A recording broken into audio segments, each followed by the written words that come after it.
Alright, doing a water pump swap out on my 7.3 IDI. This is a 1988 brick style.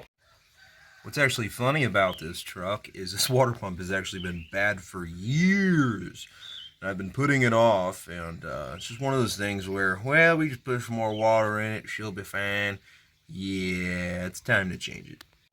And here's the new one. And yeah, what do you do? It's a water pump. Yeah, it looks like that. And then you can see that these are the bleeders. If you get an air pocket, you could open those up and it helps it bleed it out. So you can see how it's designed. That one goes there. So I'll have to see if the factory one has those. It probably does. Nice and pretty and everything. Nice and oily. That's good. That's good.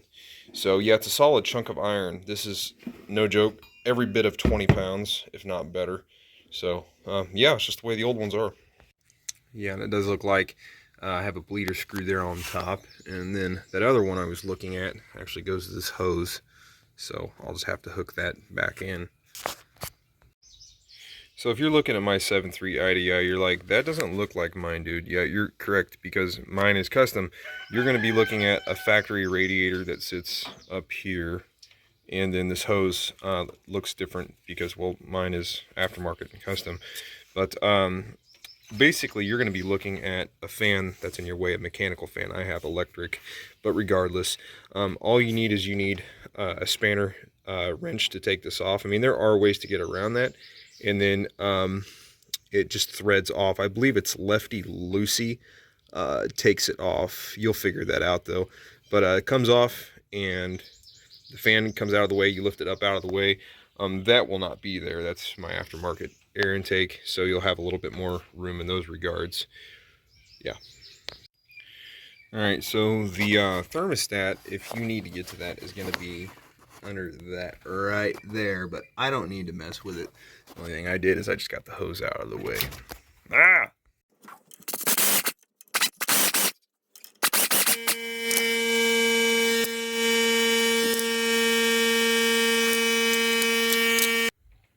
So when you get one of these old trucks, I do want to mention that there's different ways to do the belt configuration. The best way to do the belt configuration, if it's done correctly, is, well, OEM, really. Follow what that is. But I did not have that information, and I still do not have that information. But essentially, you want one belt to pull that way, one belt to pull that way, and the other belt to pull that way. And why, you're asking, is the bearing pressure. You want the tension of the pulley to be equally dispersed, so it's not being pulled too hard one way or the other, because what will happen is it'll cause premature failure on your water pump bearing assembly. So mine's just old. It's probably original, and yeah, it's way past time to change it.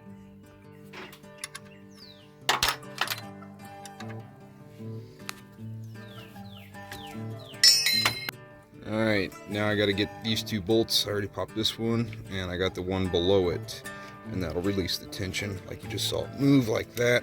Ta-da! Now I can get this off. Okay, so far I'm just working on this plate over here. I've got it to pop off. This longer one here goes to that one, and the bigger one goes to that one that's right over there. And little Stubbs here, picked him up. He goes right there.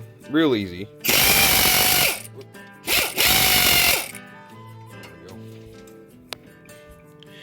Alright, so that power steering pump assembly, you just leave laying off to the side like that. I have plenty of room. God, I love vehicles. Alright, then I undid that hose clamp there. Take off that guy. That's going up to the heater core. Alright, so now I'm going to take just a basic hook tool. I'm going to peel it under there. There we go. And she's already loose. Ooh, she's got a little age on her. You know, the right thing to do is to put this on the list and just go get a new hose. You know, this sucker's pretty old, but you know, that's for your discretion. So I might just end up cutting up off the edge right there and calling it good, since this is my old truck, not a customer's. So take it, I'm gonna cut that right there. There we go, good as new. Alright, now I gotta take off the alternator bracket. I'm not going to mess with that bolt because just two little easy bolts right here, And this bracket is going to pop off that bolt right there too, and that bracket will come off, and I'll set that off to the side. Well, there we go. That was easy. You know, all in all, this is probably just a couple-hour job, really. I'm gonna have to let my RTV sealer stuff set up. But the Fusion out there, that was a couple-month job. I had to pull the whole engine and transmission to take that out. Found all sorts of engine mount suspension related troubles. That has the internal water pump. Well, this one, they just don't build them like they used to. Ooh, yeah, this sucker's seen some things. Wow, can't imagine why it was leaking. Yeah, there we go. I got to come off now. Oh yeah. That's nasty. I gotta clean all that up. I'm gonna be honest, this is the easiest water pump I've ever done in my life. I've worked on so many cars, and I mean, old Ford engineering like this, Jesus Christ. Wow, you know. What's also interesting is I'm sitting here noticing they didn't even use any like blue RTV or no RTV at all. I mean, here's the new gasket all bound up and everything on my bench, and that's all they used. I'm just gonna do that. And it wasn't leaking at all.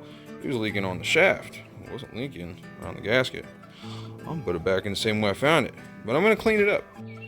Well, the other thing is I've been concerned about my harmonic balancer. It almost looks like that it's sitting there wobbling, and I do have a pretty amplified engine vibration, and I just wonder if that's coming from the dampener, I guess you could call it, balancer, dampener, whatever, harmonic balancer, same thing.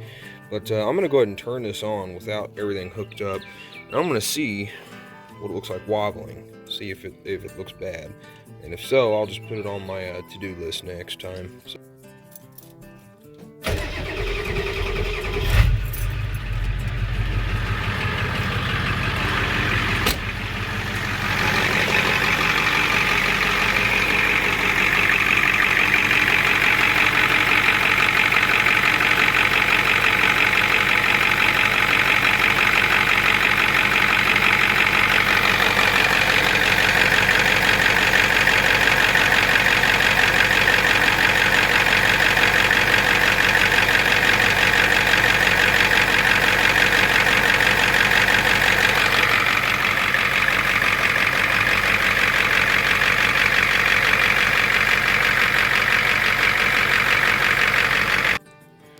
wow, look at all this space. So now I'm just going to take this old drill and I'm just going to clean all this junk up. I have to have a clean surface so that way it doesn't leak. So I did notice something, and I wanted to make a little clip of this as well. You'll notice all that pitting down there, and everywhere else seems to look pretty alright. You know, I just now cleaned it all up. And I wanted to make this. And if you look here, see that little bitty hole. And you look over the new one, you see this big old triangle. Little hole, triangle. Like, alright, that's weird. I look at the gasket. Like, oh, well, this is technically just a cavity that's machined out. And what had happened is this gasket had gave away, and fluid started going into this weird little pocket. And then fluid just sit there and just kept eating and eating and eating at the block. Now, if somebody wants to prevent this, all you got to do is use some silicone on this, and it would seal this off, so it doesn't make that pitting worse. But honestly, the vehicle is like 35 years old at this point, and that engine is so far outdated, and that little bit of pitting isn't hurting a dang thing. This block is so thick. I mean, even if this thing was still on the road for another 100 years, which it's an IDI, there's a good chance it could be. You know, I'm not really worried about that pitting, but just a heads up, that's the only thing that I see that kind of like, what? All right, so now I'm gonna bump that off. That goes to my heater core circuit. Wow, this thing is so heavily pitted. I don't see how I don't have any daylight coming through it. Should probably get a new one, but eh. Alright, so this is the most ridiculous thing I've found so far in this job. I have to get this Allen nut out of there. Alright, let's see what happens. It's a lot of force. Yeah, I'm up to like several hundred foot-pounds of torque at this point. Oh, something gave out. Wonder what it was. I think they put some lock on it or something. Wow. Wow, when they sent it, they really sent it. Oh, ridiculous. Wow. Wow, careful where you buy your parts from. You know, I bought mine from the internet. So you can see them metal shavings right there. Wow. Yeah. Oh my god. Alright, so when you put this in, Jesus Christ, put some of this on it, okay? This is just sealer, and it just goes on that because this is a tapered thread.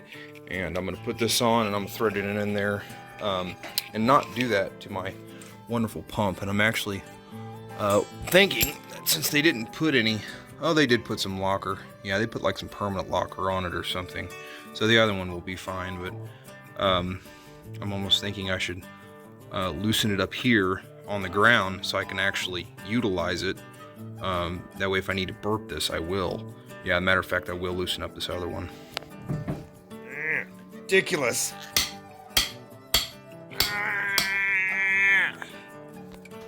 You know, careful where you get this stuff from. Again, I've got metal shavings and stuff I'm digging out from the inside of this. Just absolutely ridiculous. So yeah, metal shavings, you know, tear stuff up like that. That's brand new. And there we go, I got it hand tight. So if I need to bleed this, all I got to do is by hand. You know, wow, it's all they needed was some pipe dope on it. Well, I am going to actually RTV this. I got to put it on, then I noticed I had a tear there, and then I had a pretty gnarly tear there, and that would for sure give me a water leak. So, well done. Alright, this is really pissing me off. If you look really close to the top, this is, I put the 4 bolts in. If I count 5, I was trying to figure out if this is going to work or not. I think it will, but the problem is I got to break out my grinder, and I got to grind that off right there, and I got to grind that off right there. Never mind the fact that I have live RTV that's already on this, and I can't find this other packet that I had bought. But this is a problem because this can't clear this lip right here. So the way they casted this is complete, utterly bullshit, and I just didn't catch it till now. So now I'm in a pinch. Wow. This sucks. Wow. Now it's going in there.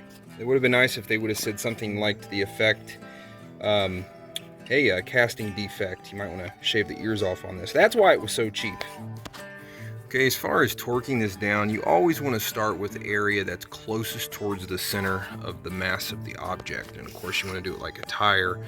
You know, so I did all my longer ones first. I said dink, dink, dink, dink, dink, dink, dink, dink. Okay, and so then I'm going to work my way out as I go across this thing, and then I'll go back over everything. As far as torque pounds, yeah, look it up on the internet. It's probably going to be around 30 or 40 foot-pounds of torque. Just go like that, and she's good to go.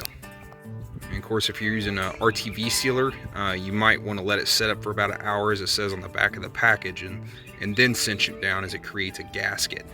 Yeah, you don't want to push that RTV out from where it's actually trying to seal. Yeah, it's on the directions. Clean up your threads. You don't want messy, gooey threads.